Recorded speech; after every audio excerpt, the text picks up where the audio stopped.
విదేశీ మారక ద్రవ్యాన్ని ఆర్జిస్తూ దేశానికి ఎంతో మేలు చేస్తోన్న ఆంధ్రప్రదేశ్ ఆక్వా రైతులు చంద్రబాబు సర్కార్ చేసిన మోసంతో రోడ్డున పడ్డారు. సీడ్ ఫీడ్ ప్రాసెసింగ్ ప్లాంట్లు సిండికేట్ దోపిడీతో ఆక్వా సాగు భారమైంది. దగాపడ్డ ఆక్వా రైతుల పక్షాన ప్రభుత్వంపై సమర భేరి మోగించింది వైఎస్ఆర్సీపీ. భీమవరం పర్యటనకు వస్తోన్న మాజీ సీఎం వైఎస్ జగన్ కు తమ కష్టాలు చెప్పుకునేందుకు ఆక్వా రైతులు వేయి కళ్లతో ఎదురుచూస్తున్నారు. 2 ఏళ్ల కూటమి పాలనలో ఆక్వా రైతులు ఎదుర్కొంటున్న కష్టాలపై వాచ్ దిస్ స్పెషల్ స్టోరీ. పశ్చిమ గోదావరి జిల్లాకు ఆక్వా హబ్ గా పేరుంది.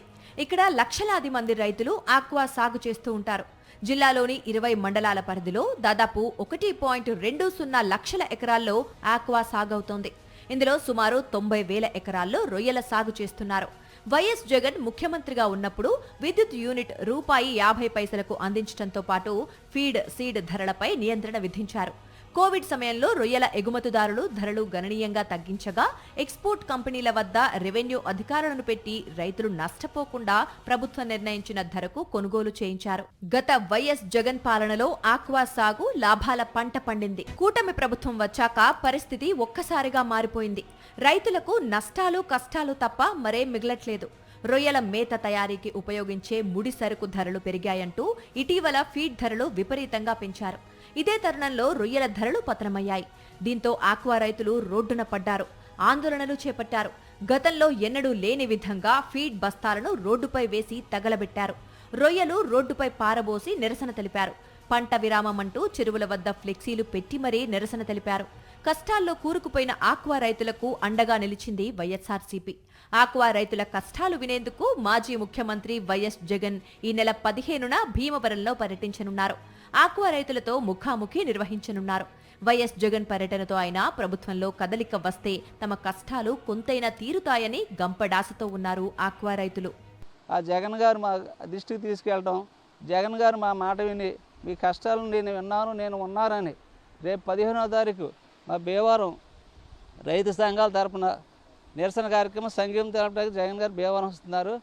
మీ ఆక్వా రైతులు, ఈ గోదావరి జిల్లా ఆక్వా రైతులందరూ కూడా గతంలో జగన్ గారు చేసిన మంచిని మేము మర్చిపోయి ఈరోజు మేము కష్టాలు పడుతున్నాం. కానీ ఈ తప్పు మళ్ళీ చేయమని చెప్పి జగన్ వస్తేనే మన భవిష్యత్తు బాగుంటుందని ఆక్వా సంఘ రైతులు కానీ ఆలోచన మారింది. ఆక్వా రైతులకు వైఎస్ జగన్ అండగా నిలవటంతో కూటమి ఒక్కసారిగా కంగారు పడింది. వెంటనే ఫీడ్ ధరను కిలోకు ₹4 తగ్గిస్తామని, సబ్సిడీ విద్యుత్ను ఆక్వా రైతులందరికీ వర్తించేలా నిర్ణయం తీసుకుంటామని ప్రకటించింది.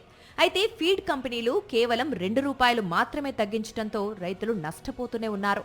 సబ్సిడీ విద్యుత్ నేటికీ రైతులకు అందటం లేదు.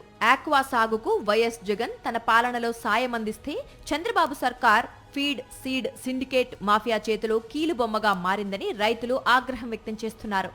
జగన్మోహన్ రెడ్డి గారు నేనున్నాను, రైతులకు అండగా నేనుంటాను, దాని మీద పోరాటానికి నేను వస్తానని ఆయన చెప్పడం, రైతులు మళ్ళీ ఊపందుకోవడం, దాన్ని తగ్గించమంటే ₹4 నుంచి మళ్ళీ ₹2 ప్రాసెసింగ్ ఛార్జీల మీద వాటి మీద తగ్గించి కమిషన్ రూపంలో, ఫీడ్ రేట్లో కాదు కమిషన్ రూపంలో తగ్గించి రైతులకు ఇమ్మని ప్రాసెసింగ్ చేశారు. రైతులకి ఉద్ధరించేది లేదు ప్రభుత్వం. ఈ 2 సంవత్సరాల్లో ఆక్వా రంగం ఈ కూటమి ప్రభుత్వం వచ్చాక రైతన్న ఓడు కూలబడిపోయాడు. జూన్ ప్రారంభం నుంచి రొయ్యల సాగుకు ప్రతికూల వాతావరణం ఏర్పడటంతో రైతులు తీవ్ర ఇబ్బందులు పడుతున్నారు. ఎండ, ఉక్కబోత ఎక్కువగా ఉండటం, వెంటనే ఈదురుగాలులు, వర్షంతో చల్లగా మారటంతో రొయ్యలకు వైరస్ సోకుతోంది. తెగుళ్ల కారణంగా మందులకు పెద్ద మొత్తంలో పెట్టుబడి పెట్టాల్సి రావడంతో పాటు తీవ్రంగా నష్టపోతున్నారు. ఇప్పటికే చెరువుల తవ్వకానికి విద్యుత్ ఇంజన్లు, ఏరియేటర్స్ వంటి వాటికి లక్షలాది రూపాయలు పెట్టుబడి పెట్టిన రైతులు ప్రతికూల వాతావరణం, ప్రభుత్వం నుంచి ఎలాంటి సహాయం లేకపోవడంతో దిక్కుతోచని స్థితిలో ఉన్నారు. అసలు ఈ కల్చర్ సైడ్ అయిన తప్పని పరిస్థితుల్లో జీతాలు పెరిగిపోయినాయి, ఫీడ్ పెరిగిపోయింది, సీడ్ పెరిగిపోయింది. ఇవాళ రైతులు, ఆక్వా రైతులు అనుభవించే నరకం మాదిరి నరకం కాదండి. కనుక దయచేసి ఈ ప్రభుత్వాన్ని, ఈ ప్రతిపక్ష పాత్ర వహించినటువంటి జగన్మోహన్ రెడ్డి గారు దీని మీద పోరాడి ఈ రైతుల తప్పున పక్షాన నిలబడాలని ఆయన్ని వేడుకుంటూ, ఈ ప్రభుత్వాన్ని మీ జగన్మోహన్ రెడ్డి వారి వాయిస్ ద్వారా అయినా సరే వాళ్ళు నిద్రలేసి ఫీడ్ ద్వారా కానీ సీడ్ ద్వారా కానీ మెయిన్ రేటు సిండికేట్ వ్యవస్థను అరికట్టి వాళ్ళు న్యాయం చేస్తారని తెలియజేసుకుంటూ మీ అందరికీ ధన్యవాదాలు తెలిసి సెలవు తీసుకుంటున్నాను. గత పాలనలో లాభాల సాగుతో మీసం మెలేసిన రొయ్యల రైతులు నేడు దిగాలుగా చెరువు వైపు చూస్తున్నారు. ఇలాంటి సమయంలో వైఎస్ జగన్ పర్యటన ఆక్వా రైతులకు కొండంత ధైర్యాన్ని నింపుతోంది. జగన్ పర్యటనతోనైనా ప్రభుత్వంలో చలనం వచ్చి ఆక్వా రైతులకు మేలు చేసే నిర్ణయాలు తీసుకుంటారని ఆశిస్తున్నారు. మరిన్ని అప్డేట్స్ కోసం ఛానల్ ను సబ్స్క్రైబ్ చేయండి. నోటిఫికేషన్స్ కోసం బెల్ ఐకాన్ పై క్లిక్ చేయండి.